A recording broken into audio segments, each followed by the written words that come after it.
శ్రీమద్ రామాయణము బాలకాండ 41వ సర్గ. ఇక్కడ సగరుడు తన కుమారుల రాక కోసం ఎదురుచూస్తున్నాడు. ఎన్నాళ్లకు తన కుమారులు యజ్ఞాశ్వముతో తిరిగి రాలేదు. అందుకని సగరుడు తన మనుమడైన అంశుమంతుని పిలిచి అతనితో ఇలా అన్నాడు: కుమారా, నీవు వీరుడవు, పరాక్రమవంతుడవు. నీ పినతండ్రులు యజ్ఞాశ్వము కొరకు వెళ్ళి చాలా కాలమయ్యింది. వారు ఇంకా తిరిగి రాలేదు. నీవు వెళ్ళి వారి జాడ కనుక్కొనిరా.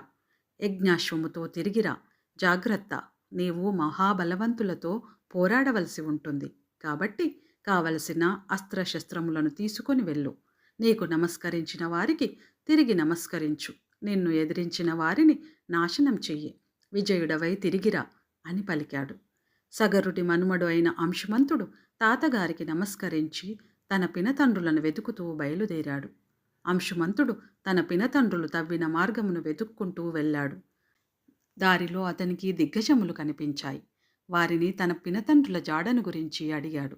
ఆ దిగ్గజములు చూపిన మార్గములో వెళ్ళి అంశుమంతుడు తన పినతండ్రుల భస్మరాసుల వద్దకు వెళ్ళాడు. వారు అలా భస్మరాసులుగా మారడం చూచి ఎంతో బాధపడ్డాడు. పక్కనే పశ్చిమేయుచున్న యజ్ఞాశ్వమును చూచాడు. ఇంకా మిగిలింది వారికి తర్పణములు విడవాలి. దానికి జలము కావాలి. చుట్టూ చూచాడు.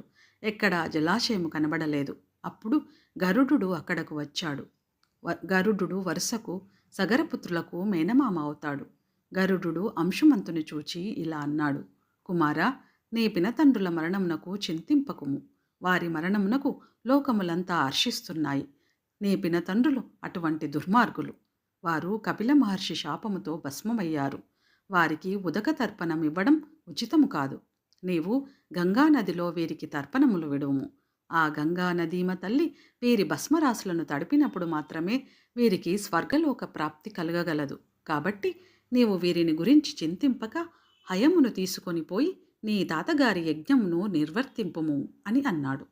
గరుడిని మాట ప్రకారం అంశుమంతుడు యజ్ఞాశ్వమును తీసుకొని తన పురమును చేరుకున్నాడు. యజ్ఞదీక్షలో ఉన్న సగర చక్రవర్తితో జరిగినదంతా చెప్పాడు. గరుడు తనకు తెలిపిన విషయములన్నీ చెప్పాడు. యజ్ఞాశ్వమును ఆయనకు అప్పగించాడు. సగరుడు తన కుమారుల మరణమునకు చింతించాడు. తరువాత తేరుకొని యథావిధిగా యజ్ఞమును పూర్తి చేశాడు. ఇప్పుడు గంగను తీసుకొని వచ్చి కుమారుల భస్మరాశులను తడపడం ఎలాగా అని ఆలోచిస్తున్నాడు సగరుడు. ఎందుకంటే పవిత్ర గంగానదీ జలం వారి భస్మరాశుల మీద పారితే గాని వారికి స్వర్గలోకము సిద్ధించదు. గంగా దేవతల అధీనంలో స్వర్గంలో ప్రవహిస్తూ ఉంది. దానిని భూమి మీదకు తీసుకుని వచ్చే ఉపాయము దొరకలేదు సగరునకు. సగరుడు 30,000 సంవత్సరములు రాజ్యపాలన చేశాడు. కానీ గంగను మాత్రం భూమి మీదకి తీసుకుని రాలేకపోయాడు.